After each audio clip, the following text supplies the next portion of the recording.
Alright then, so I'm turning out things a lot quicker now. I'm trying to get to actually doing videos properly. So let's just ignore that because it won't matter when I get back to making videos regularly. Because, my current drought isn't gonna, isn't gonna matter when I get back to this, an actual consistent upload schedule. But yeah, so we have a brand new Indominus Rex looking like way better than the 4-year-old model. Now if we grab, switch that, give me a sec, switch that to this mode, there we go. Make sure that the audio isn't coming through the microphone. It's like coming through, the actual software recording. So if we actually take a look at this Indominus Rex, he is actually the same height as the Spinosaurus, the remade Spinosaurus that I have. They're actually pretty much the same height, but I guess Spinosaurus is a little bit bigger, which, honestly still makes sense. And for the Indominus Rex is the only dinosaur other than the T-Rex that have gone with a 2-block wide frame, because I feel like the Indominus Rex is a pretty beefy dinosaur compared to like Giga or Spino, who tend to be a little more lean and thin. I've actually copied the Spinosaurus' tail straight over. It might be a little too long. We're going to have to see. I mean, the arms are at the front are a lot longer, and the Spinosaurus, because of its long arms, actually needed the extra tail support. So we're going to have to see, because it's not going to be about what it looks like on the dinosaur itself. It's going to be about gravity. It's going to be how the model balances itself. And while size comparisons aren't really super helpful right now because it's not, that's what I'm looking for, it's not in its finalized form, it is still worth pointing out that it is bigger than the T-Rex. Even though it'll be a little bit bigger probably, because I found that the Spinosaurus balances best when its legs are not so bent like this. Like with these really, curved legs. Standing upright is more like it, and my Spinosaurus stands at nearly 2 stories tall with the Lego expert buildings, so this thing's gonna be huge.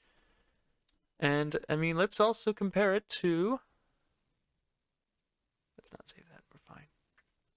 Actually, you know what? Cancel that real quick.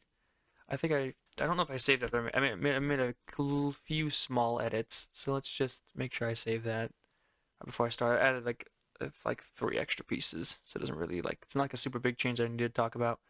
So this is the old. I mean, it's bigger, but holy moly, it looks like garbage. And again, it is. Do remember that that Indominus that I just showed you is from 2018. It really goes to show how much my Lego building skills improved. I didn't change the head. The head, I think, was just fine. It's everything else that I needed to change. I mean, just look at that. I mean, sure, it's huge, but there's no way this thing would actually work. The legs are horribly built. The arms are super weird. And at the end of the day, it doesn't look right. And it's got those tiny old feet I used to do as well. Ugh. I mean, it's bigger. That's the only thing the old model does a little bit better, if you can call it that. But I'm pretty sure if I stood this thing upright, like I probably am if I had it in real life, it's gonna be just fine. So yeah, there's not much to talk about. We could see the most tricky part was definitely the arms. Brick Trick, a YouTube channel that I have regular contact with, it's a little friend of mine. He gave me some advice on making the arms look a little bit better, and I think I got him as good as I could have. I tried to get a thicker upper arm because he got some muscle on him. The lower arm was a little bit hard to get right, and I'll see how, Just gonna drink a water there. I'm gonna have to see if there's a better way to do it later on, but for right now, I think it does well. We got little spikes on the bottom of the arms. We got a thumb, got the 3 fingers. The thumb is a little awkward, but there's no real way to put, no good way to put the thumb in without it looking super huge for some reason, because it's Lego. You're limited on what you can use. I think it looks good for what I could do. And the teeth, I gave it more Indoraptor teeth, and I've actually turned the teeth inwards because I realized I could rotate them. Originally, they were straight out like this, and it just looks super awkward, so I've turned them in to make them look a little bit better.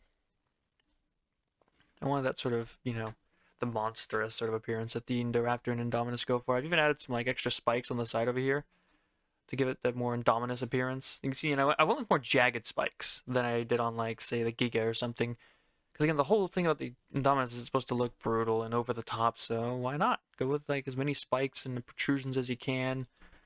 And mostly in gray. The only dark gray pieces were pieces that I know could only really come in dark gray.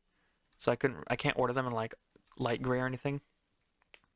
Unless it's super expensive or incredibly rare.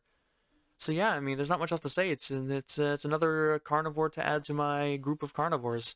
The T-Rex, Spinosaurus, Giganotosaurus, and Indominus Rex. We've got them all right now. And they're all fairly accurately sized. They're all nice and huge and terrifying and still shrimp compared to the Therizinosaurus, who towers over all of them. I still love my Therizinosaurus. He's amazing. But yeah, so, it's pretty good. I'd say I did a pretty good job here.